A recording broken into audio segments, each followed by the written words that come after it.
everyone. Welcome back to the Organizing to Victory podcast, where we're talking garage politics.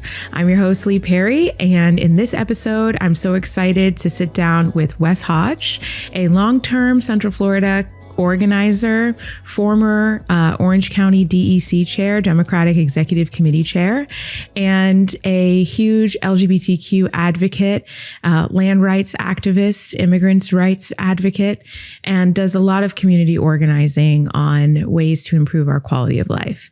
He's currently serving as the treasurer at the state level for the Florida Democratic Party, and I'm super excited to dive into all the ways we need to pull ourselves up and save our democracy in 2026. So here's my conversation with Wes. All right, everyone. So I am so excited about this guest today. Not only is he a coworker of mine, but he's also a mentor. And I'm so excited to introduce you to my friend, Wes Hodge. Hi, how are you? How are you? Good. Senior aide for Commissioner Kelly Martinez Semrad, Yeah. long-term Democrat, long-term organizer, activist, advocate, and ally in every single fight that I think we've ever had here. Yeah, all of the above. Yeah. So it's good to be here. Yeah, well, I'm so grateful to have this time to kind of lay out who you are, because I think everyone sees you everywhere, but people might not know your history and like your personal why of what got you into politics. Sure. So maybe let's go back to when you weren't 7 feet tall, when you were just a little baby, Wes. I was still 7 feet tall, though. You came out 7 feet I came out tall. this size. Yeah, my poor mom.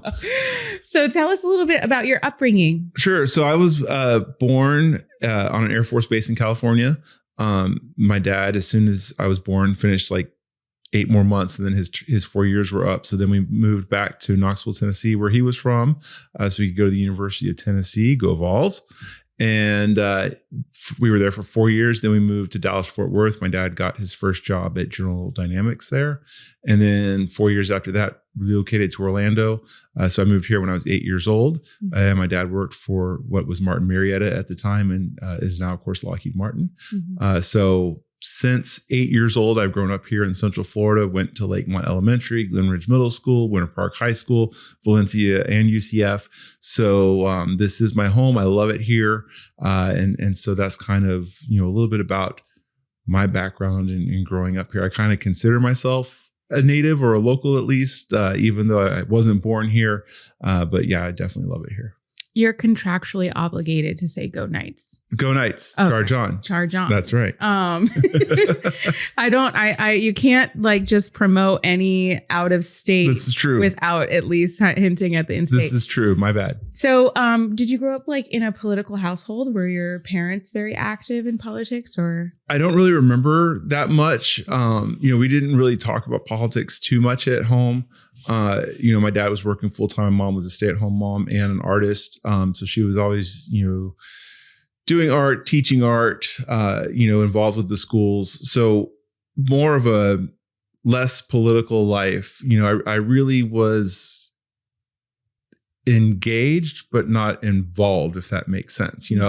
From the time I turned 18, I voted in every single election, but I wasn't really like into the mix until after probably about my early 30s. That's when I really started getting into politics. And what was the thing that the light bulb went off and it was like, yeah. Well, the light bulb was a car accident in 2008 in Seattle, Washington. I was out there for a softball tournament with my softball team, and we got rear-ended in a car accident. And so, my back was hurting, and called my mom and talked to her, and she was like, promise me before the end of the day you go to the hospital and get checked out. And I'm like, yes, Mom. Okay, fine.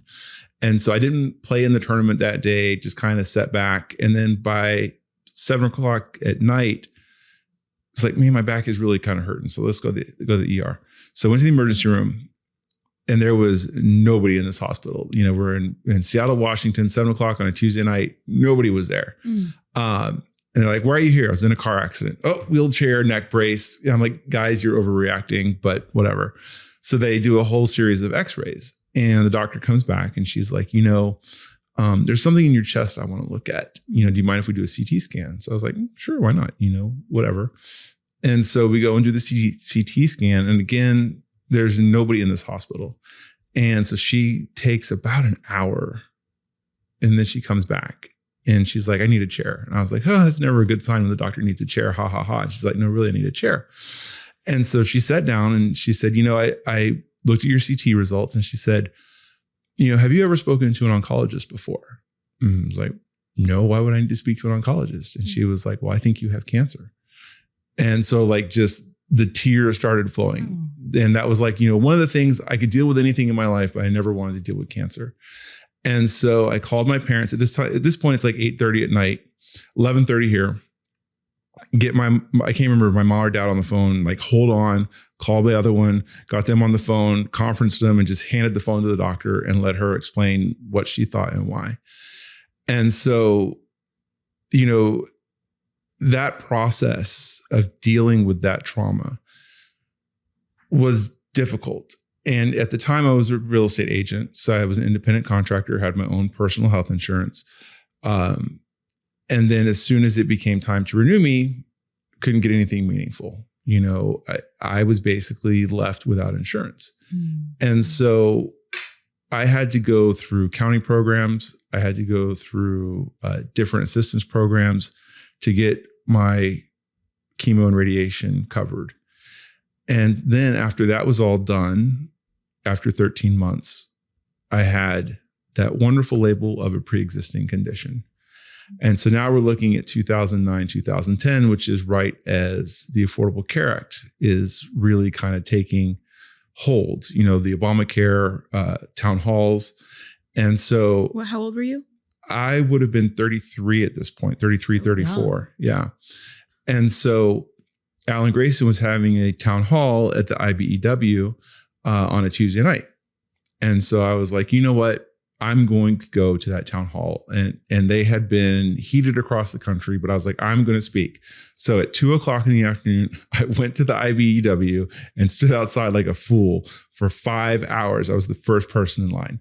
And of course, all kinds of people came, and they were, no healthcare, illegals don't need healthcare and blah, blah, blah, blah, blah. And then the reporter was like, well, why are you here? And I said, well, I'm a cancer survivor and I can't get health insurance because I have a pre-existing condition. And all those people behind me were, well, he deserves cancer, or he deserves health insurance. Yeah, I'm sorry. He doesn't deserve cancer. He deserves healthcare. And I said, well, wait a minute. Just because I don't fit the mold of what you were just talking about doesn't make me any different than the people you're just screaming about who shouldn't have access to healthcare. Right. And so that night I got to meet Alan Grayson. I got to meet Susanna Randolph for the first time. So that was really my first toe into the water of politics back in 2010. And, that got me into the advocacy space of healthcare advocacy, advocating for persons with disabilities and disability rights. So that's what led me into the political world. So. And I guarantee you there's so many other people who are exactly in that same unfortunate situation where they have to be forced into like political enlightenment because of their dire circumstances, where they're seeing gaps in our policies that are leaving them behind, basically. So I'm grateful and honored that you shared that story. I'm curious, though, because you go to this town hall, there's still a gap between just wanting to make your voice heard and wanting to jump full feet in, like becoming the chair of the Democratic Party and literally driving the ship.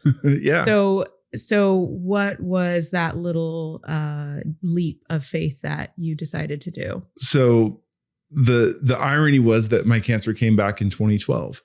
And so here I was again. And the interesting quirk that I learned about our healthcare system, if you get cancer a second time, you qualify for Medicaid and Social Security disability. And so the second time I was able to get my bone marrow transplant and my chemo paid for through these government programs. So that safety net was there, but you had to get cancer a second time, which most people don't ever have that, and so that was what really got me back in. And at that point, President Obama is running for re-election. The Affordable Care Act is on the chopping block. And so my best friend was a regional organizer for the Obama campaign up in Sumter County. And so I was pissed because it wasn't, a give me by any stretch. This election was going to be very close. And so I needed people to hear from me, my story, and how much people like me needed the Affordable Care Act, and that nobody else should have to go through what I had gone through just to get health insurance. And so I would spend a week in the hospital getting chemo, a week feeling like absolute shit because of the chemo. And then that third week, I would be out knocking on doors to talk to people to make sure that they voted. And then that fourth week, I'd be back in the hospital. And so, that is what really spurred me into advocacy. And on election night in 2012, I had 3 or 4 field organizers from the Obama campaign and the regional organizer all in my hospital room watching the results come in. And it was such a big party and celebration that night.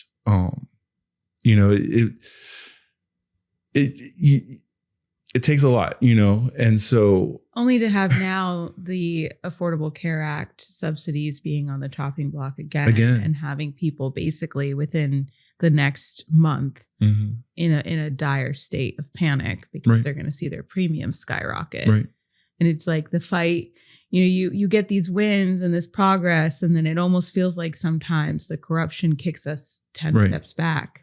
But, even with the wins of the ACA, that was a win for people like me with pre-existing conditions, but we didn't get wins on affordability, and we did not get wins on prescription reform. So we moved the needle a little bit, but now we're going back even further, and so while we had pre-existing conditions covered and equal healthcare for women, we still had a lot of work on prescription prices, on affordability overall. And now we're having to start over again, it feels like, but the good thing, I guess, of this rollback is that people are once again seeing how unaffordable and unattainable, honestly, our healthcare system is. If you're not in that, upper income bracket or have a job with great health benefits, people making choices. Do I pay rent? Do I pay groceries, or do I get healthcare? And, that is something that really hasn't changed. And so we've got to really work on that as a country, honestly. I know a lot of lives are going to be at risk, and I know a lot of pain and suffering is coming, but at least what I see, and we have more podcasts underway to talk about this in depth, but the Republicans hold every single branch of government.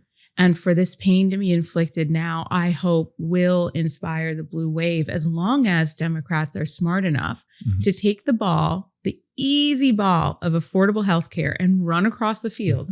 You will get elected. As we can see from these recent elections, these huge swings going into the Democrats' favor, it's like all you have to do is talk about that affordability and people will jump ship of whatever party in order to vote for you. But let's talk a little bit about specifically locally. You jump on this path of wanting to fight. You get your champion. Can I hit time out for 1 second though? Yeah. So you're correct on the affordability get elected, but where we have failed is in the legislative part. There's been several times where we've had control and failed to implement the reforms needed for healthcare. And so it's not just enough to get elected. We've got to get elected and then do the work so that we can keep those gains and we can continue to work on the problems. So elections half the battle, but now we've got to work on holding people accountable and making sure that we get the reforms needed. So 100%. Sorry, I had to jump in on that. No, 100%. And so from a local level, so you hopefully are fully in remission at this point. 10, 11 years now. Congratulations. And, you did all this advocacy work. And then what was the state of Orange County and the Democratic leadership? Yeah. So I had then from 2012, 2014, I worked on the Charlie Crist for Governor campaign, got to meet a lot of organizers from around the state. And then in 2016, I got involved with Linda Stewart and her state Senate campaign, and I was her treasurer and field director, really kind of getting more into that community-based organizing aspect of things. and got her elected. And then I sat and looked at the county, and here we are, a Democratic county by registration. We had 130 something thousand voter advantage over NPAs, who then also had a 40,000 advantage over Republicans. Mm-hmm. So here we were in control of a county, and yet our county commission was 6 Republicans and 1 Democrat. Mm-hmm. And we weren't talking about affordability. We weren't talking about transportation. It was just build, baby, build. There wasn't a development project that they didn't like. And, meanwhile, we're struggling as a community with traffic. We're struggling as a community with affordability. And yet the developers got whatever they wanted. Mm-hmm. And I'm sitting here looking, and I'm like, why is it in our county we have this massive voter advantage, but our elected local officials don't reflect our community or our values? Right. And so I got angry, and I was like, you got to really suck bad to be this out of power. Everything is there for you. And so that spurred me into, how can I make a difference? And I got involved with the party, and the party was filled with infighting. It was all about... Locally or state? Locally. Okay. It was all about egos and all about intentional sabotage, people wanting to get their agendas forward, but not for the benefit of the community. And so I said, there was an election coming up for chair. And I said, if not me, then who? Mm-hmm. And so I put together a plan, put together a website, talked about, coalition building, community engagement, stuff that I'd already been doing for 4 or 5 years at that point. And just said, who's with me? Mm-hmm. And so by some miraculous chance, I won that election in December of 2016. And we got to work. And, we drowned out the detractors, drowned out the noise, and just engaged in making sure that if there was a race in Orange County, we had a Democratic candidate, somebody that our voters could vote for, even if it was a district we hadn't won, even if it was someone that we didn't have a chance, we needed somebody that represented our values on the ballot. And to my shock, 2016, we picked up 1 seat. So we went from 6-1 Republican to 5-2 Republican. Mm-hmm. 2018 flipped it completely on its head. Mm-hmm. 5-2 Democrat. Mm. And then in 2020, we got Commissioner Wilson elected, 6-1 Democrat. We have our first Democratic mayor in 20 years, first Democratic county commission in over 20 years. And we're having conversations about dedicated funding for public transit, affordable housing, immigration reform, tax reform, TDT reform, conversations that haven't been happening in this town for a long time. Mm-hmm. And, it wasn't just me. I will be the first person to say it wasn't me, but it took a team of people who were tired of losing to really bear down and push and get this county flipped. And knock on wood, we've been able to keep it that way, since then. But it's took a lot of work, and it took a lot of people to really engage our voters and educate them. Honestly, our Democratic voter guides were, in my opinion, the key to making that happen, so that when our voters went to vote, these are the candidates that share our values. Part of why Republicans were winning was they were running campaigns where you almost thought they were a Democrat. Mm-hmm. And then you vote for them, and then they get in, and it's developers, come on in through the back door. What do you need? How can we help you? And so I'm glad that I was able to play a role in that. And I was glad to see that we now have a county commission that actually reflects not only the diversity of our community, but also represents our values pretty well. And I think it's not necessarily easy, but I think it's easier when you have something really meaningful to speak to on the campaign trail and you actually have policy ideas. I think what can be really hard to choose from is when you have a slate of candidates to elect and they all have very vague terminology on their walk cards and you can't really shake out of them what they really stand for. Right. And so I think at least from the wave of Democrats that I've slowly seen building into leadership positions, they all have something that they're really trying to speak to and, more and more are bringing policies forward that I think the people actually really want. Right.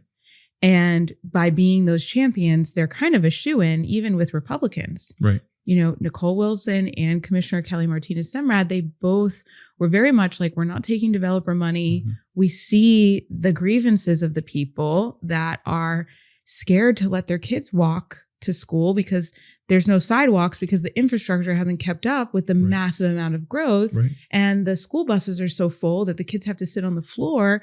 And we want to do something to say, stop, slow down. And they both overwhelmingly, won with, Republicans voting for them because they were able to speak to those issues directly. Right. And what's even more alarming or terrifying to realize, 7-8 years ago, we didn't do a whole lot of multi-language communication. True. And, when there was hurricane updates, when there were the pandemic, we were only putting information out in English. And it took, Commissioner Bonilla, Commissioner Gomez Cordero, and Commissioner Uribe to say, wait a minute, why are we not holding press conferences in Spanish? Why aren't we putting information out to our constituents that are in great need? And that's, again, like you said, when we have elected officials who have the values and represent their communities, they step up and advocate when we're not meeting those communities' needs.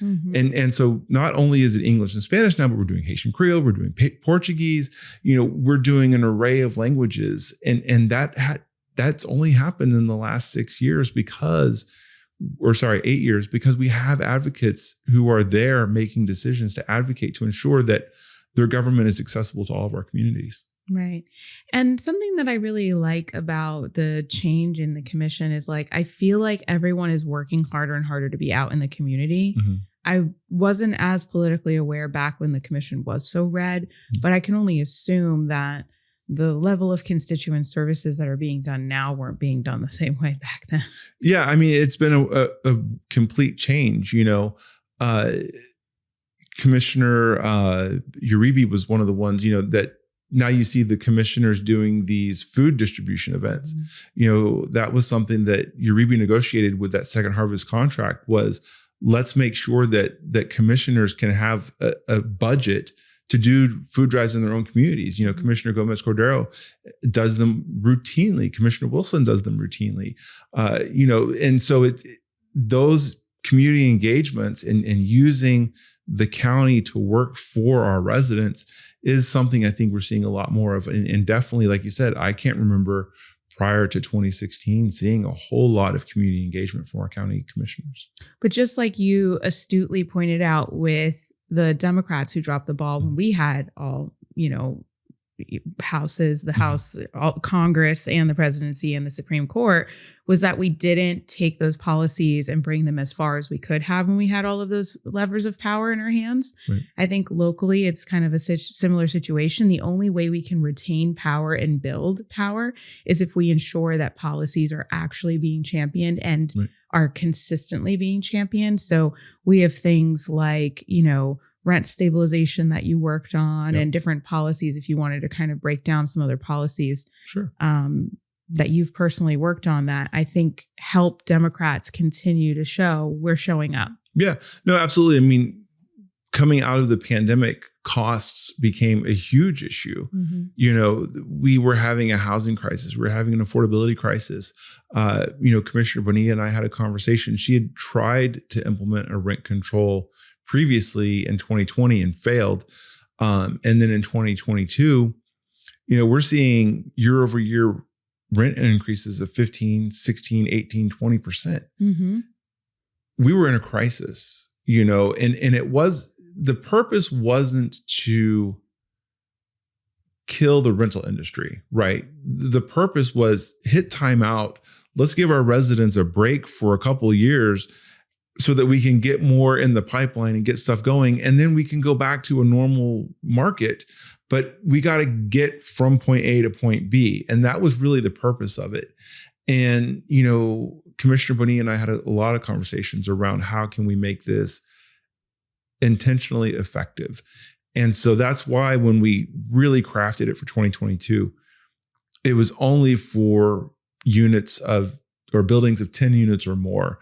It was only, you know, on a year-to-year basis. It was only for, you know, while we were in a housing crisis.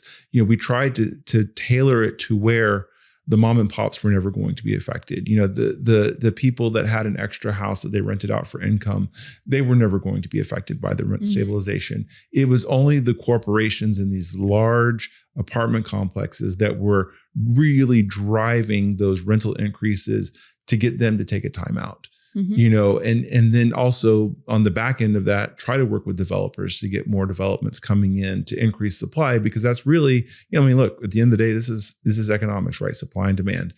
If you want to bring the prices down, you've got to increase the supply so the demand goes down. And that's what that was an emergency supply of affordable. Supply of affordable, correct. Not just a ton of luxury apartments. Correct. Yes, correct. Yeah. And you know, that was what we were trying to get done. And it passed with almost 60% of the vote, and then was immediately challenged in court. And then the Grinch stole Christmas. That's right. And came down the chimney from Tallahassee and said, we're going to pass a landlord omnibus and basically steal any type of opportunity that local governments have to enforce this. Absolutely. You know, which you still got some wins because you still got the tenant's office. Right. Which was great. Yeah, we have the Office of Tenant Services, which is still at the county. Unfortunately, it's not as robust as it used to be as a result of that omnibus bill that stripped counties and municipalities of their authority to advocate for renters. You know, we also had a tenant bill of rights that is still in effect. You know, we're still working on a landlord database so that you can go and see who you're renting from. You know, does the person you're renting from have a history of code violations or a history of evictions? You know, or are they a good landlord? Which, you know, most are. You know, and I don't want it to make it sound like landlords are bad, but there needs to be a balance, and it's 100% in the favor of landlords right now. The law, you know, the supply, all of these things are in their favor right now. We're just trying to bring some balance and equilibrium back, allowing tenants to know, look, you have rights. If your air conditioning isn't working, you know, this is who you should call. Heat is a state mandated right. You have the right to heat in Florida, not air conditioning, ironically enough, but you have the right to heat. But also, you know, if the roof is leaking, you have rights. You know, you can go to the courts, you can go to the legal aid and actually get a mediator to advocate on your behalf to get these things fixed. We shouldn't be enabling slumlords. And that's kind of where my focus has been, to make sure that whether you're paying $2,700 or $3,000 a month for a beautiful downtown high rise, or if you're just trying to find something that's a couple $100 a month, that you're treated fairly by your landlord. And that's how everybody should be. And I wish we had across the state more local Republican elected officials also fighting that similar fight. For some reason, it feels very much like ever since the landlord omnibus, it just feels like landlords now, they can evict pregnant women. They've lowered the amount of time and the, you know, need to even disclose a cause for various evictions. You know, they're not required to put out evictions in different languages and have somebody to even answer the phone to explain why the eviction's taking place. I mean, the black mold that people are experiencing are causing adverse health effects to infants. And there's just a lot of really terrible things that happen that I feel like I wish we're so bipartisan, Mm-hmm. but it right now with the Republican controlled legislature, it just feels like they gave a rubber stamp to landlords, especially those greedy landlords that just now have kind of a legal shield to Right. do whatever they want. And part of what we have to do to build that bipartisan coalition is close that loop, right? So if someone has substandard housing, and like you said, mold, they're breathing it in, they're sicker, which means they're not working. They're utilizing our healthcare more, which is more expensive. Most likely they don't have some form of insurance, which means they're putting off care so that when they do finally go and get care, it's critical care at that point. So all of these things end up costing us as a community more because these people are not as healthy. When they do finally get treatment, it's more severe and more expensive, and they're not in their workforce. The kids aren't in school. All of these things are part of a circular equation. We just need to do a better job of communicating. Look, like this directly benefits our community by having safe, affordable housing for everybody. It's not a us versus them. It's our community needs this to thrive, and we can all do better together if we work on ensuring the basic fundamentals are there for everybody. Well, I want to talk more about some of the good policies that the local Democrats have been able to do, but I want to go back to when you were chair. I think having wins helps with organizing on the ground. It helps inspire people, but also having those policies to champion is like a feedback loop, right? Because now you're able to inspire people about, look what we've been able to accomplish. Right. So in your 6 years of going from what felt like, even though the registrations were good, it felt like we were in a deep red pit of local government. You were able to organize and work with people to build us out of that slowly, one race at a time. Right. In what ways were some of the bills and some of the policies like a conduit to getting people to vote better? Right. Well, like you said, coming with a plan, right? When Mayor Demings got elected in 2018, his housing affordability task force, Housing for All, that was the start of how can we work on the supply side of housing. Commissioner Bonilla was a great champion of environmental reforms and regulations. Our boss has taken that even further, championing charter amendments, to enshrine rights of water and land and nature, establishing a rural boundary, ensuring that if we're going to rezone agricultural lands, it requires a majority +1 vote of the county commission, and so we've been able locally, like you said, once we've had those levers of power to show our voters, this is what we can do. We can do rent stabilization. We can work on affordable housing. This county commission used part of the American Rescue Plan funds to pay off medical debt for our residents. I mean, that's a real thing for a lot of our residents, struggling to pay their bills. And so we were able to take money from our federal government and just relieve that burden from our residents. And that's money that now they can get housing, permanent housing for themselves. They can make ends meet. They're more productive. They don't feel like that weight is on them, that stress that, just eats away at you. Those burdens are lifted because of actions that our community or our county commission was able to do. And again, that's where our voters can look at, what have we done for them? Well, we're working on these things. We're still working on TDT reform, and we're still working on transportation, but those things are there. Vision 2050, our comprehensive plan, where we're focusing on putting growth where we want it so that we can have the density to support public transit. Public transit is great if you have the density. If you don't have it, it just leads to sprawl. And that's kind of where we're at right now, right? We've sprawled so much that our transit doesn't make sense because everybody's so far away from everything. Well, now we have to come back in and fill in those holes, increase the density where it makes sense, but so that we can partner it with good public transit. But again, all of these little things are wins along the way, and our voters are giving us constant feedback through elections that we are on the right path, right? We're seeing these nature and green space preservation passing at 70, 80% of the vote, which is unheard of, for anything to get 80% of the vote. And yet these are initiatives being championed by our local elected officials.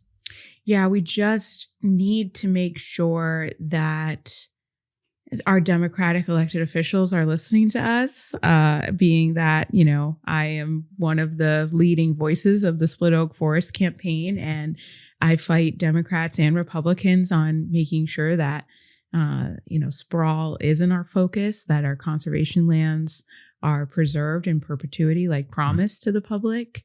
But I think there's more and more of an opportunity because, like you said, these are kind of the building blocks to getting to a place where we can get better and better leadership that will listen to constituents and will be able to respond.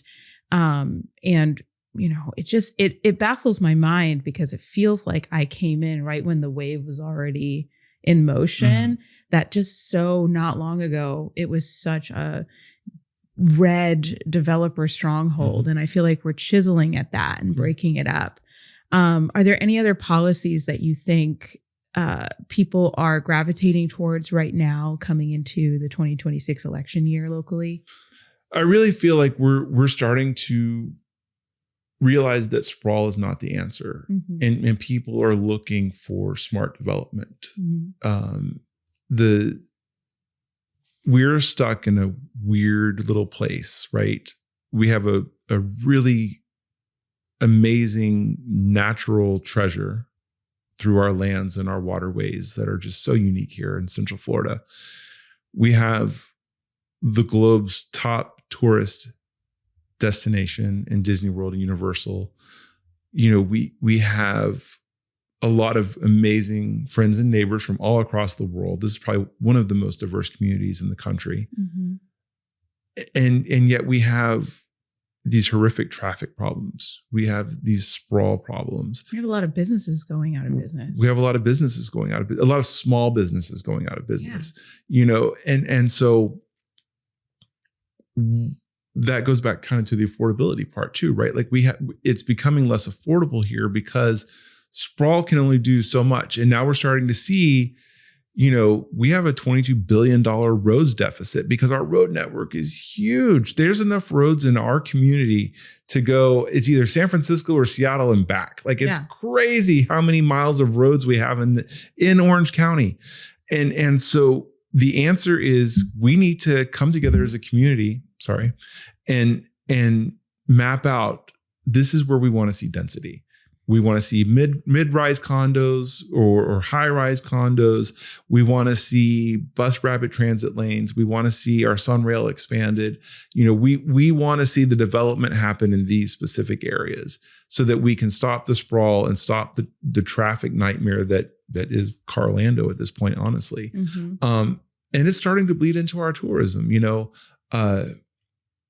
When we came back from the weekend in April, I believe it was earlier this year, after MegaCon, there were multiple emails in our District 5 inbox about sitting in traffic for hours outside of the convention center. And I mean, I've been on vacation a number of times. I know you have too. Not once have I thought about my experience being so bad that I went to look up the county commissioner of where I was to send an email about the traffic that I sat in. Oh God, that's such a nightmare. I mean, think about how mad they had to be to do that, right? And so we've got to address it, not just for our residents, but to maintain our lead as the number one tourist destination. And, when you go to New York, when you go to Chicago, when you go to Seattle or Dallas, you see these robust public transportation networks. And we just don't have that here. Right. Imagine if you could fly into Orlando, get onto Sunrail, go to iDrive, go to the convention center, and you never have to rent a car. Go to the cute little farmer's market in Winter Park. Absolutely. Or in Winter Garden even. Or go over to DeLand. I mean, I just went to Berlin, and it was like if we had a subway or a Lynx bus stop at City Hall, at Lake Eola, at Mills 50, at Winter Park, Park Ave, Winter Garden. And like you could just go without having to check a schedule and know within 5 minutes another bus or train was coming. Right. Without even having to map it out on Google Maps or take out your itinerary. You just knew if I just head that way, I'm going to catch something. Right. And that left us being able to pop in and out and see places we wouldn't have seen and spend money where we wouldn't have probably spent money. Right. Right. You know, we were in Seattle back in May and, same thing. From the airport, got onto a light rail, stopped at what looked like a cute little micro neighborhood, got out. There was a coffee shop right there, had some coffee, never would have stopped were it not for that stop there. Got back onto the train, went into downtown Seattle, got to see a couple of small bars and restaurants and things like that. Then went back out to where our friends was to stay for the weekend that we were there. But, again, that transit opens up all those options. And so, like you said, Sunrail, Point Siena, downtown Kissimmee, Winter Park, Maitland, all of these things are great opportunities for us to plug in for our tourists. We just have to make that connection to the airport. And I'm saying this, not you. Okay. But a lot of times the things that are broken in our local economy are broken intentionally. I mean, the tourism industry for sure does not want it to be an easy endeavor to leave the tourism corridor, and have had several layers of lobbyists try and dismantle efforts in Florida's history to have a diverse, mode of transportation, because then that would mean tourists would leave the parks and maybe only get a 1-day pass and not a 5-day pass.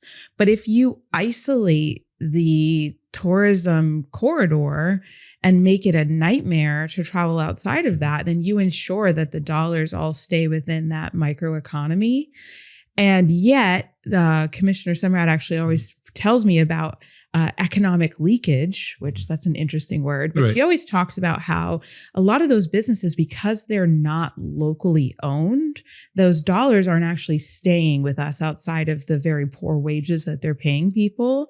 If these different businesses along like Disney Springs are, owned by companies that aren't even from Florida, then the massive share of the dollars are going out of state. Right. And so we're basically subsidizing, and I know you've been a huge champion of scrutinizing some of the, TDT dollars being used for Visit Orlando, but like we have been subsidizing that leakage effect for God only knows how many years. Yeah, no, absolutely. And that's part of, let's use TDT, and we're starting to, we have a sports incentive commission. We have an arts commission now where we're investing in some of our cultural heritage. Mm-hmm. You can go to Winter Park, you can see the Morse Museum, you can go to Eatonville, you can participate in the Zora Neale Hurston Festival, you can go to Apopka. There's a beautiful nature drive up there now, that you can go and see things that aren't Mickey Mouse or aren't Universal and Spider-Man, and that's part of the thing that we need to do is take that money, because you're right, it's going to Disney, which is based in California. It's going to NBC Universal, which is based in New York, and it's not staying in our local community, and same thing could be said even just with Orange County's budget. Mm-hmm. We're at $8.3 billion budget annually. Mm-hmm. Imagine if we put safeguards in to make sure that money went back into our community and didn't go to businesses that are based in South Florida, businesses that are based in Georgia. Mm-hmm. If we could do everything possible to put that money back into our local economy, it would strengthen everybody. And so when we talk about shop local, when we talk about eat local, that's because that money stays here. That money stays in our economy and helps everybody get a little bit better in their lives.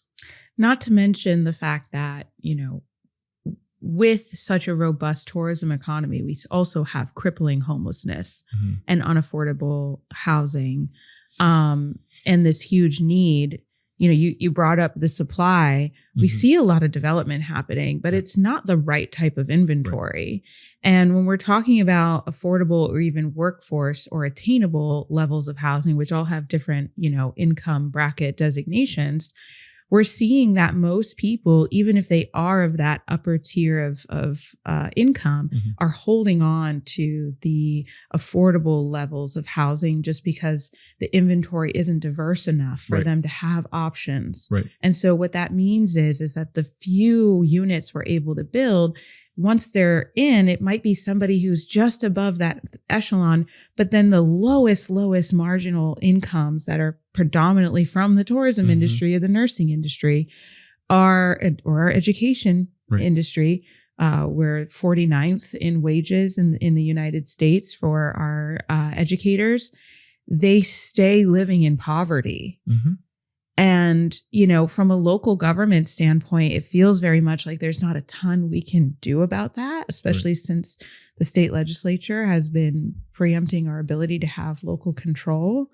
But we have to elect leaders that are willing to speak to that, because I think the tourism industry for years has kind of had a hand in our electoral process. And a lot of the money that goes into, getting candidates elected happens to also be from developers and the tourism industry. Right. Well, that was a lot to unpack, right? Yeah. So there's a lot of things there, and I'm going to try to break a couple of them down. There's an industry term called filtering. And what that means is if you build at the highest level, build at that top level luxury, what was luxury is no longer luxury. And so it filters down and it puts downward pressure on the market because you're always creating the new ceiling. And the theory is that eventually it gets down to the bottom and more becomes affordable. It really just doesn't happen. It's a trickle down. Trickle down economics. Yeah, it just doesn't quite work that way. Listen, brace yourself. We need developers because guess what? Government doesn't build housing. Developers build housing. But what we have to do is work with our developers to plug in at all levels of the economy. Yes, we need people building luxury. Yes, we need affordable. Yes, we need workforce. Yes, we need attainable. Yes, we need low income. Yes, we need ultra low income. But we need you to build into those markets. We can't expect it to trickle down. We can't expect compression to happen. Well, they're going after the largest return. They are. And so we have to there are developers that are out there that say, listen, I know I can build 3,000 square foot mansions and make a killing, but I love my community. And so I'm going to not make as much money as I possibly could and build something that's not at that top of the market because I know there's a demand in my community. And again, this goes back to that leakage effect. This isn't your national home builders saying this. It's the people that live here, that are contractors here, that love their community and wanting to make a difference. So there are those people there. How do we put them in a position where they can scale? Where it's not just one project here, one project there, but maybe 5 or 6 projects at the same time, 10 projects. So that's part of what we've got to figure out as government, working with the private sector to get those things done. But the other part that's kind of missing from that equation, and this goes back to my personal experience, when you're on Social Security disability, my check was $863 a month. That's for housing, for transportation, for everything except for food. Because food came from SNAP, which was about $180 a month. So I had $180 a month for food, and then $890, just under $900 for everything else. $180 for food, right? For the month. So you isn't getting you anywhere. No, you had to live on $1,100 a month. And then you think about if you work, that eats into that money.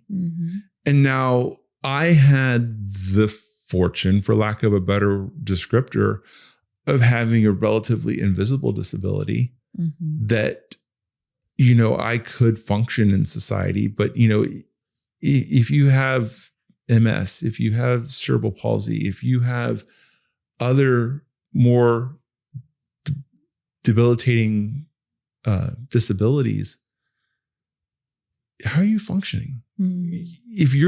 We condemn our disabled community to poverty. I mean, that's what it is. 100%. The safety nets are slowly being like eradicated. Right.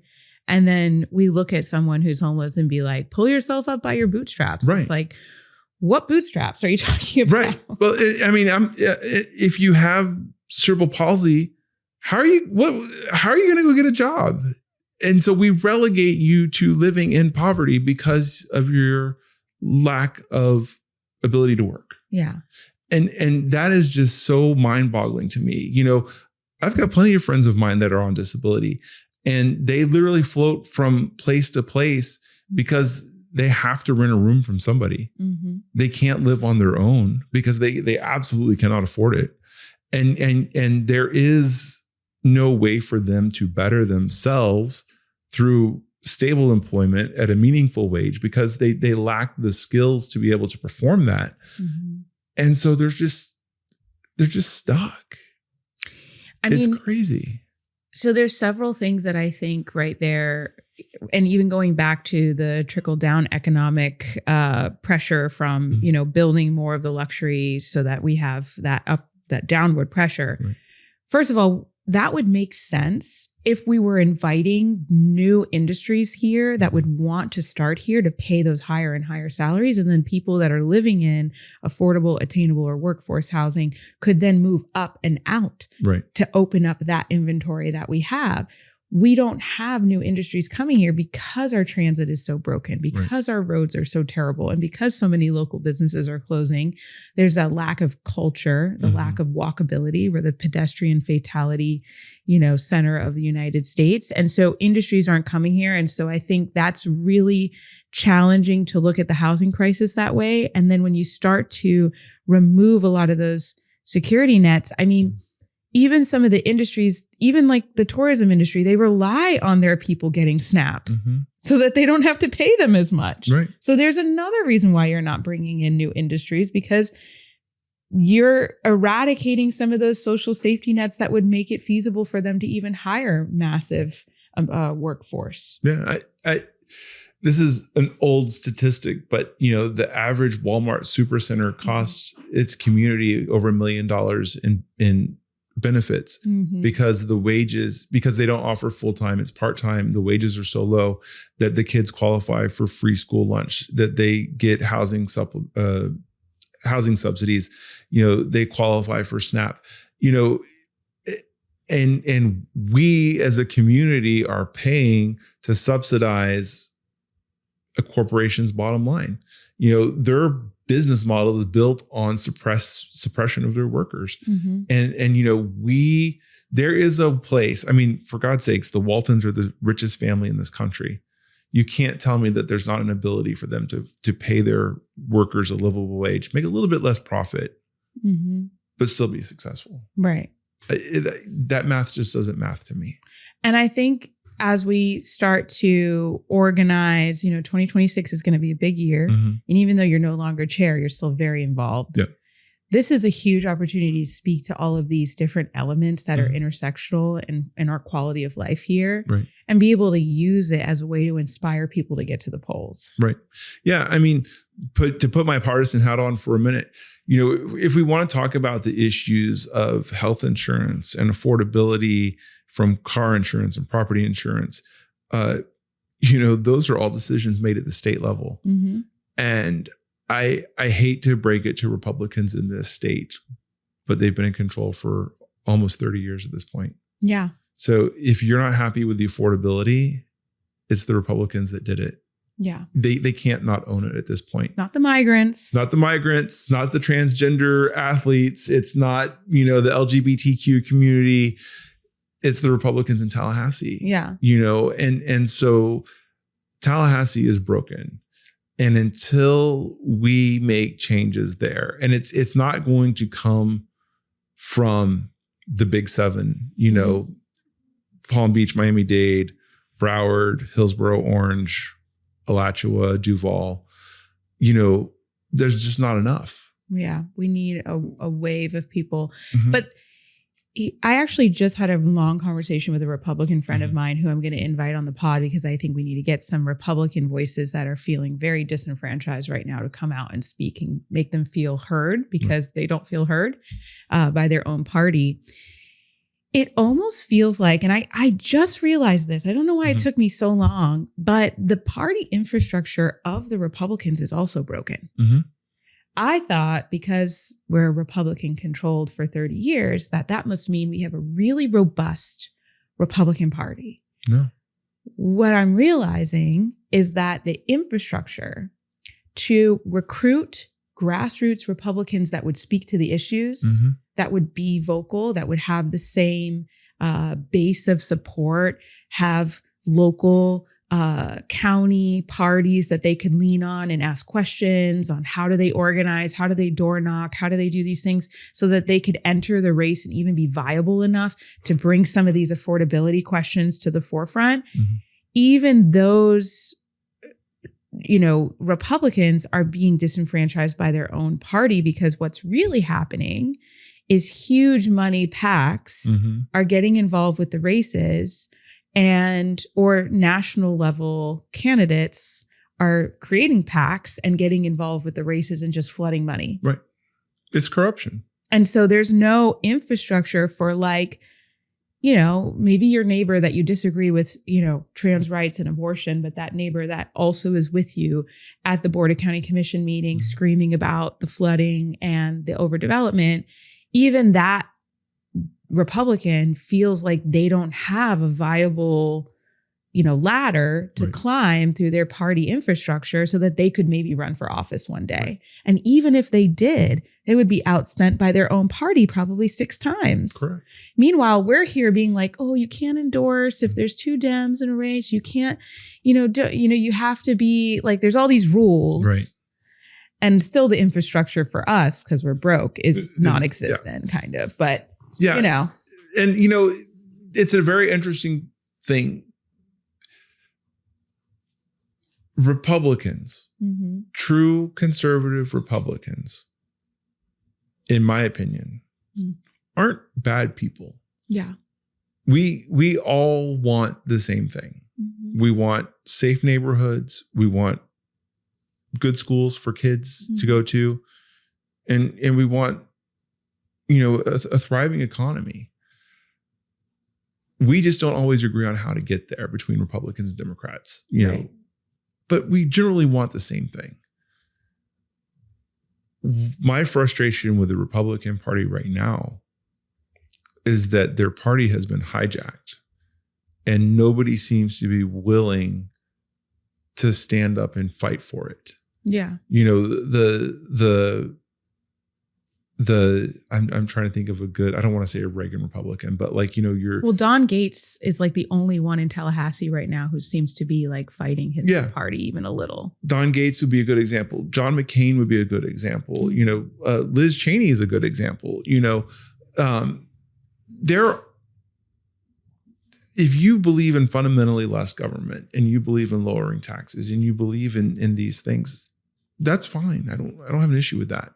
But, when you believe in authoritarianism, which is where our governor is right now, when you believe in preemption, when you believe in utilizing your authority to suppress others and have them bend to your knee or bend to their knee for you, that's not republicanism. In 2021, the state legislature ceded their constitutional authority. This is what the Florida Constitution says. The legislature draws the maps. They completely said, Governor DeSantis, you draw the maps and bring them to us. And he did. And now here we are 4 years later, the maps that DeSantis drew on his own is somehow they have to be redrawn again. And again, the legislature is just kind of like, well, what do you want? If you believe in the Constitution and you believe in law and order, you should be just beside yourself right now. Right. And that's not a Republican issue. That's not a Democrat issue. That's a value issue. And so we've got to stand up for our values as Americans, as people who live in a republic and a democracy. We can't have this. We can't have this preemption. We can't have this authoritarianism. The people have to have their voice, and the people need to speak up. And it's going to be voting for those outside candidates, Republican or Democrat. But I'm so scared because instead of doing something that I think the Democrats should have been doing, which is enter popular thing here and champion it, like Medicare for all. Right. What they're doing is they're like, let's do Control-Alt-Delete and just find a cheat code to expediting popularity, like removing property taxes. Yeah. And even though I would like to believe that the police unions and the firefighter unions are going to stand up and like scream about this, because not only are they losing record numbers of their own staff from like being poached by ICE, right. To join the federal, immigration attacks. They also have struggling abilities to pay living wages to retain their staff. Right. And now they're going to have this huge cut in property taxes, which literally fund their ability to just stay competitive and keep up financially and let the local governments drown in their own, deficits. Mm-hmm. I would like to believe that there'll be a pushback and a wave, but I think what's going to end up happening is they're going to champion it like, we found all this fraud and now we're doing something about it. We're going to deprive all these local governments from being able to receive property tax revenue. And we are going to bring huge cost savings to the struggling Floridians, which I think will be very popular. Well, yeah. I mean, it's hard to say, don't vote to put more money in your pocketbook. Mm-hmm. Vote to keep money in government. And people, I won't say Republicans, because there are Democrats too. People have made a lot of success happen off of vilifying government. And, there's business is not government and government is not business. You can't treat them the same. Mm-hmm. There are some things where, yes, in marketing and in efficiencies, you can work on those things. But, government is never going to make a profit, nor should it ever make a profit. We have to work on people's mentalities. And I think transit is a great example of this. Sunrail doesn't turn a profit, probably never will. And people look at that as validation for shutting it down. I don't remember I-4 ever returning a profit. I don't remember Colonial Drive turning a profit. It's the infrastructure necessary for our market to function. Mm-hmm. Sunrail is a byproduct of that. And so it always frustrates me when people try to see it breaking even or being profitable. And if it's not, then we got to kill it. That's not how basic infrastructure works. It allows your workers to get to and from work in a more efficient manner, more cost-effective manner. And it is, but it's never going to reach a business level of success of being profitable, because it can't. It's not designed for that. It's a cost of doing business. But enough people have gotten that message out to where if something's not profitable, it's not successful. Mm-hmm. And that mentality has really taken hold in our country, honestly, and not allowed us to thrive. Look at, usually in Europe, the rail network is extensive. Mm-hmm. There aren't as many highways because trains are more efficient, more affordable, and more effective on moving people around. We, for some reason, haven't gotten that mentality. And so, we've got to kind of change that mindset. We also have to, as government, be better about showing, yes, we've identified some waste. Is it the level of the CFO? Absolutely not. He won't even explain. He's got this magical formula that he just applies arbitrarily to every budget and says, oh, you're wasting money. That's not how that works. Right. We need to go in and dive into programs. Is this program being efficient? Is it giving us a return? Is it benefiting our community? If it isn't, we should cut it. If it is, we should keep it. Mm-hmm. We should identify waste in a way that is, surgical with a scalpel, not with a chainsaw. It's like suggesting that we spent too many woke DEI dollars on painting crosswalks and then spending like $11 million to paint over the crosswalks and being like, how does anyone see that and think that was a good use of money? And $11 million is 30 firefighters? I mean, it would probably be another Sunrail stop. Yeah. But I mean, these are the types of reasons why, these are the things I like to talk about when campaigning. Like, this is what inspires me to go and knock on doors and want to organize and find champions who are going to speak to these issues, because we get to be the messengers to help eradicate some of those myths and inspire people to kind of have that enlightenment of I remember Commissioner Wilson on the campaign trail would keep saying you might hate that bus, or you might say, I'm never going to take the train, but every single car in front of you could be on that bus or on that train. Right. And that's one less car in front of you in traffic. That's right. And so or she would say, I would take the bus or train, which I would be one less car on the road with you. And so that's a good way in the campaigning front to inspire people to leave their house and go to the polls. But if you run with no message and you just blanket terms like transit, well, what is the plan? Right. I would take Sunrail. I would drive, because we live close to each other. Mm-hmm. I would drive to the Maitland station, get on the train, take it downtown, walk to our admin building, and come home. The problem is that train schedule doesn't match up with my work schedule. Yeah. And so, and the problem is where I am in the evening, because it's always the nighttime. Yeah. Something always happens. If I miss that last train in the afternoon commuter rush, I have to wait 2 hours for the next train. Mm-hmm. And so it's do I work until 6 after being there at 8 o'clock in the morning, or do I work until 8? So now I have a 12-hour day. And that's where the problem is. And that's a huge issue. But I also want to kind of circle back on, government budgets and employees. If we keep cutting budgets, we don't get to pay our staff. Mm-hmm. And, we're still fighting to get our firefighters a 15% raise, because that's how far behind we were on that.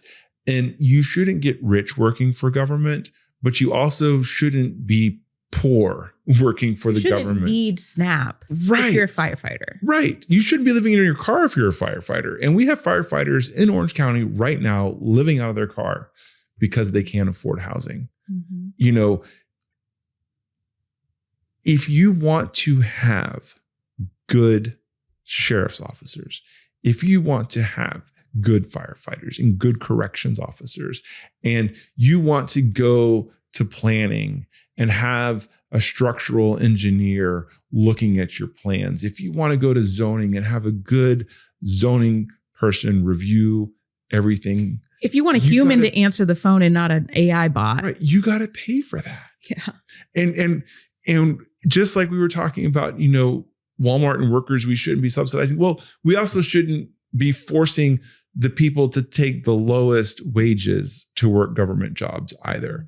And the irony was, we were having the conversation about affordable housing earlier this year, and the AMI and poverty. And we were sitting in the office, we're like, oh my God, we make poverty wages. We literally make poverty wages. And the fact that you can't be efficient. Mm-hmm. See, that word efficient is always thrown around, but let's really talk about what efficiency means. You can't be efficient if a department like planning and zoning has a 20% deficiency of their staff, because they just can't keep staff and retain staff because they don't have paid maternity leave. Mm-hmm. They have to come out of pocket for childcare when they do a community meeting in the evening. They're making poverty wages, so they can't, they have to have probably multiple jobs and side hustles. And, you can't love Orange County that much that you're choosing to stay in poverty when you can have the exact same job in other cities and be able to make ends meet even on a single parent income. And that is a great example. But I'm going to take it one step further. Let's go to corrections, where we have a 25% vacancy right now, where it's mandatory overtime. You don't get a choice to say, I'm not going to work overtime. My kid is sick. Right. You are on mandatory overtime. And guess what? If corrections officers don't go to work, our jails are less safe. Our community is less safe. There are real inherent dangers to our community by not paying our employees what they're worth. And the same goes to we talk to our firefighters union and our police union all the time. Deputies and firefighters are leaving for agencies that pay more around the state and around the country because they can't afford to live here on the wages that we're paying. And that puts us at risk. It does. And it stifles our economy. I know so many small businesses that it took 7, 8, 10 months to get their permitting so that they could open, and they had to retain their staff during that time. And so I think there's other ways that we're kind of shooting ourselves in the foot, but it's just hard to talk to an individual resident here and talk about staff salaries when you have Republicans talking about all the money they're going to save by having their property taxes cut. It's like almost, not that it's too complicated, because I think that's something that Democrats often do. That's a mistake, is like kind of underestimate our voters as if they're not smart enough to understand complicated policies.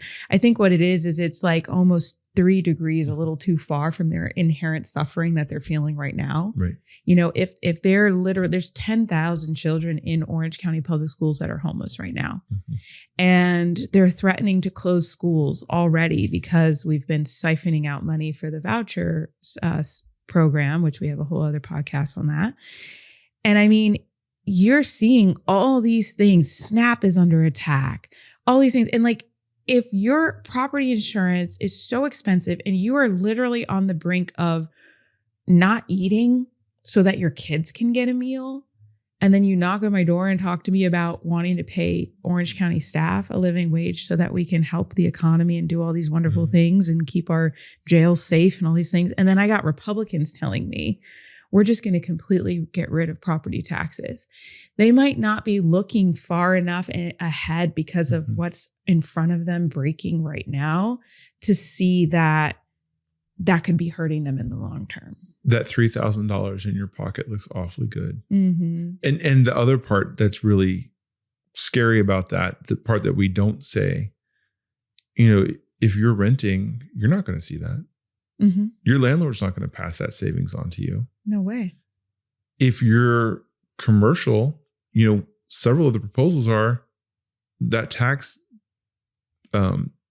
decrease is going to be offset by increases on commercial property.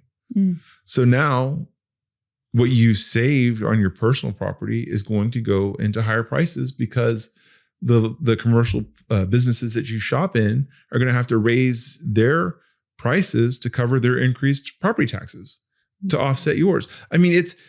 It really is a game, right? And here's the thing. Think of it like those long balloons that they blow up. There's only so much air in the balloon. There's only so much dollars to keep the government running. If you squeeze over here, it balloons over here. If you squeeze over here, it pops up over here. So no matter, it's a game, and if you squeeze both sides at the same time, it pops. I don't want to see that happen either. But we've got to have that conversation of dangling a couple $1,000s in front of you now isn't going to be what you think it's going to be, and when you talked about 7, 8, 10 months for approvals, I think most people would kill for that right now. Like I'm hearing stories of 15, 16, 18 months. What a nightmare. Yeah. And if you have a great idea as a business, especially a small business, and you want to go through opening a location and brick and mortar, and you get into the permitting process, With other investments spent, borrowing money, paying, interest on that money, and you can't open for 14 months. Most people, small businesses don't have that kind of capital to float themselves. And yet our permitting process is not set up in a way that we can get you through in less than 12 months. Mm-hmm. And so, one of the biggest things when we talk to these small business associations, chambers, for lack of a better word, our permitting process is killing small business because they can't afford to go through our process. So our process needs to be fixed. And we certainly need more people reviewing plans and reviewing submissions, not fewer people. We need to have a better process so that our small businesses can thrive. And right now, that permitting process is broken for new businesses. Well, I want to talk about, because we just spun a bunch of cool ideas, some wins, how we've gotten to this point. 2026 is, I hope, going to be an earthquake. And I think that's why the property tax situation is being thrown out there, is I think they're scared. Right. Because if we actually get full-throated Republicans speaking on these issues of affordability and Democrats, a lot of the established legislators at the state level and probably some of the more, good old boy establishment that's been at the local level for since before I was born, they're at risk. Right. So they're trying to throw something shiny out to be like, we're going to keep retaining power. So please elect us. And, but I feel like something big is coming in Florida. And I believe, I've listened to a lot of podcasts, and even though everyone says, turn your back on Florida, it's a lost cause, it's too red, they've gerrymandered too much, and they've purged the vote so much that it's impossible. But then looking ahead, really the only way we can win the presidency and retain it enough to actually get things done, you have to look at Texas and Florida. And so 2026 is going to be that first chip in the armor. And we have a lot of awesome candidates and a lot of awesome organizers, a lot of young people, a lot of people of different age groups across the entire region that are starting to roll up their sleeves now. What are you most excited about in 2026? I'm excited about actually having candidates that speak to those issues and actually come with plans. And then how do we implement those plans? I think that there's going to be enough of a pushback. We've reached that tipping point of this is no longer sustainable. The question is there going to be enough to send a message to those in Tallahassee and those in Washington, D.C.? I'm hopeful. Like you said, they've kind of stacked the deck in their favor pretty heavily at the state level. And if this redistricting goes through, and again, this redistricting is not popular with the voters. It's in those elite political circles of people that want to maintain their grasp on power, and so it's up to us to get people to vote. And listen, if you're in Lafayette County or Hardy County, if you're in Pasco and you're struggling, when you go to vote, give the Democrat a shot. Right. It's not going to happen in Orange. It's not going to happen in Broward. It's not going to happen in Duval. It's going to happen in the Brevards. It's going to happen in the Seminoles. It's going to happen in Lake County. We need change, and change is going to only happen if those suburban and rural voters decide they've had enough. And these districts are so entrenched to be one way or the other. Voters are going to have to just be like, you know what, I've had enough. But they need something viable to vote 100%. For. I'm just worried that our party infrastructure that has gaps that, unfortunately, it just feels like, I don't know what's going on. I've really tried to keep my head down and just look local because statewide, there's so many missed opportunities. 100%. I mean, I have long been an advocate, and I'll switch hats. So I serve as treasurer for the Florida Democratic Party. And I have said from long before I had this position, the Democratic Party needs a statewide voter registration initiative, period. And we have watched every single month that gap between Republicans and Democratic registration grow wider and wider. And there's nothing being done to address it. Mm-hmm. There are some lipstick and Band-Aids and things, but nothing tangible to really get on the ground and start talking to voters and getting them registered to vote. The state legislature and the governor in 2020 talked about how we had the most efficient and effective vote in Florida's history, and then spent the next 3 legislative cycles making it more difficult and harder to be involved in the process. If we had the most efficient and most transparent election in history, why do we need to make it harder? Because they want to retain that power. And so what they did was they jacked up fines on voter registration. They made it to where if you're not an American citizen, you can't register somebody to vote. They made it to where you need a receipt. Like, what? Okay. They made it to where your vote by mail renewal expires every election cycle instead of every 4 years, which was already a burdensome thing. Vote by mail is not an issue. Like, the amount of provable vote by mail fraud is negligible at best. Certainly doesn't warrant all of the changes that we've seen. And the few that they've caught have been Republicans. Right. I always say they're telling on themselves. If they're making accusations about something, it's because they're doing it. Right. Yeah. But vote by mail is safe, it's effective, and it's convenient. It gets more people involved. Early voting is another way. If you can't go vote on election day, you go vote early. And it should be 14 days across the state. That's a whole nother issue. I think, it's a violation of due process and equal protection that the number of days of early voting that you have depends on which county you live in the state of Florida. So, I mean, that's a whole conversation we could have.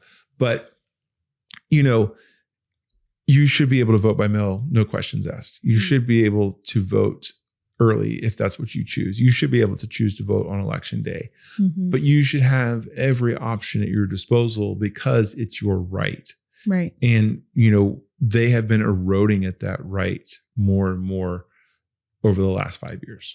100%. Yeah. Well, before we wrap up, I ask everybody one question, which is, how do you replenish yourself spiritually in doing all this work? Because, it's not just about knocking on doors every weekend. It's not just about having these long conversations about policy and constituent services. You're also constantly reading about the frontline issues. Yeah. You're having to hear direct testimonies from people who are really struggling and going through pain. And I'm sure that can be really taxing to your mental and emotional health. So what do you do to refill that cup? Well, first, I have an amazing husband who supports me and allows me to do what I love. And would it not be for his support and love, I wouldn't be able to do this, honestly. So that's number one. The other thing that I really enjoy, and this, is I love my fish, my saltwater aquarium at home. That's right. You're a fish addict. I'm a fish addict. And he's like a dentist's office. When you go into his house, he has just fish magazine, aquarium for us. Aquarium Digest, yes. But that is my relaxation. I've got, a nice aquarium at home that's got a bunch of different tropical saltwater fish in it. And between them and my dogs and my bird, that's like my unplug. Like, my animals give me recharge. Ace Ventura over here. Yes. Has the whole zoo in your house. Yes. So that's lovely. So that's my stress release. I get to enjoy those things at home, and I really enjoy that. Well, I'm so excited to fight on the ground with you in 2026 and to see what comes. And I'd love to have you back on to comment on some things as they arise. We have the Visit Orlando audit coming, and we have other challenges to home rule that are going to be coming. So I'd love to have you back on. And if you have anything that you want to plug, please do. I mean, there's just so much going on right now. The Progressive Caucus is really getting up and going. If you want to get involved with that, please join us. We meet on the fourth Wednesday of the month. Third Wednesday of the month. Sorry. Third Wednesday of the month. We have to move it though, because Orange County Dems are moving theirs to the third. Okay. So anyway, we'll get it worked out, but we'll put it at the bottom in the description. There you go. But I mean, get involved, whether it's a candidate or a group or a caucus, just get involved. And if that's too much, talk to your neighbors, it's time for us to have a government that works for us and not the other way around. And it's time for us to stand up and say, we've had enough of the corruption. We've had enough of the authoritarianism. It's up to us to save our democracy. I really feel like that's where we're at right now. I hate to sound that way because it's kind of hyperbolic, but that's where we're at. We need a robust working government, and that only functions when the people are involved. So my ask for you is get involved, find those candidates that, you identify with and work with well. Doesn't have to agree 100% of the time, but, somewhere where you can make a difference and get engaged. So thank you. I appreciate it. Yeah. Thank you for joining. I've enjoyed this. This was great. Yeah. Well, everybody, can't wait to see you soon. That's right. Come on down. Come on next time. Bye-bye. Bye, everyone. Thank you so much for watching. If you like what you heard today, please comment, subscribe, and share. And visit organizingtovictory.com so that you can learn more about all the ways that we're going to be organizing this year. It is the most important election year of our lives. I know you hear that all the time, but we here at Organizing to Victory hope to not just talk about the issues, but to organize around the issues. So please share, subscribe, and follow us. And we'll see you on the next one. Thank you.